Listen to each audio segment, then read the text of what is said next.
আসসালামু আলাইকুম। সবাই যখন যুক্তরাষ্ট্রের সাথে বাংলাদেশের সিরিজ হেরে যাওয়া নিয়ে কথা বলছে, তখন আজকে আমি কথা বলবো অন্য একটা বিষয় নিয়ে।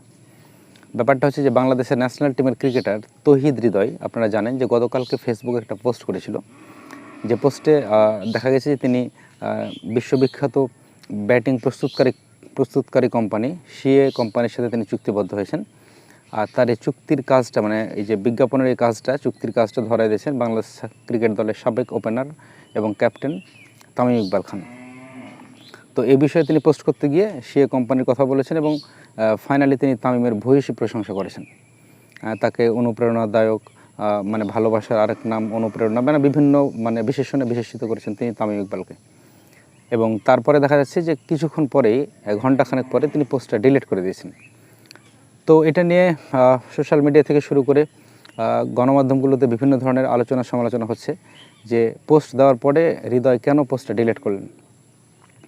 তো আমি ৭১ থেকে শুরু করে বেশ কিছু স্বনামধন্য গণমাধ্যমে দেখলাম যে তারা যে বিশ্লেষণটা করেছে সেটা হচ্ছে যে তৌহিদ হৃদয় তামিমের ভূয়সী প্রশংসা করেছেন। এই বিষয়টা হয়তো অন্য কেউ ভালোভাবে নেয়নি, বিধায় তিনি ১ ঘন্টা পরে পোস্টটা ডিলিট করতে বাধ্য হয়েছেন। এবং তারা এই প্রশ্নটা তুলেছেন যে বাংলাদেশের তরুণ ক্রিকেটাররা তাহলে মন খুলে কথা বলতে পারেন না, লিখতে পারেন না, চলতে পারেন না, অন্যদের মন জুগিয়ে চলতে হয়, তাদের ফ্রিডমটা নাই।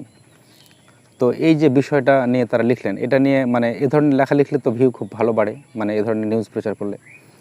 তো পরবর্তীতে আর একটু জানাশোনা করতে গিয়ে যেটা পেলাম সেটা হচ্ছে যে আসলে তামিমের প্রশংসা করার জন্য তিনি পোস্টটা ডিলিট করেননি।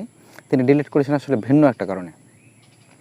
কারণটা হচ্ছে যে তিনি অলরেডি বর্তমানে কিন্তু তিনি এস এ কোম্পানির ব্যাটিং প্রস্তুতকারী কোম্পানির সাথে তিনি চুক্তিবদ্ধ।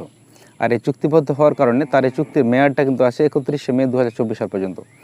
আর এই মেয়াদ শেষ হওয়ার আগ পর্যন্ত তিনি অন্য কোনো কোম্পানির অন্য কোনো ব্যাটিং প্রস্তুতকারী কোম্পানির প্রমোশন করতে পারবেন না।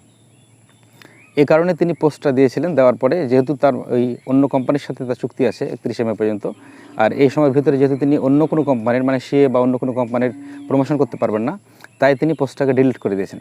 অথচ আমাদের গণমাধ্যমগুলোকে দেখেন যে ওই যে তামিম বা সাকিব বা এই ধরনের নিউজ করলে যে ভিউজ বেশি হয়, এই ভিউ পাওয়ার আশায় তারা অনুমান নির্ভর একটা গুজব বা গাল গল্প ছড়িয়ে দিল বাজারে, নিয়ে ভিউ ব্যবসা করে ফেললো। তো আমি আশা করব যে যারা গণমাধ্যম কর্মী আছেন তারা যেন অন্তত এ ধরনের নিউজ করার আগে জেনে শুনে বুঝে নিউজ করা উচিত, যাতে আমাদের মতো সাধারণ পাবলিকরা যেন বিভ্রান্ত না হয়। এ ধরনের হলুদ সাংবাদিকতা থেকে দূরে থাকুন আর বাংলাদেশ ক্রিকেটকে ভালো রাখুন। Bye bye.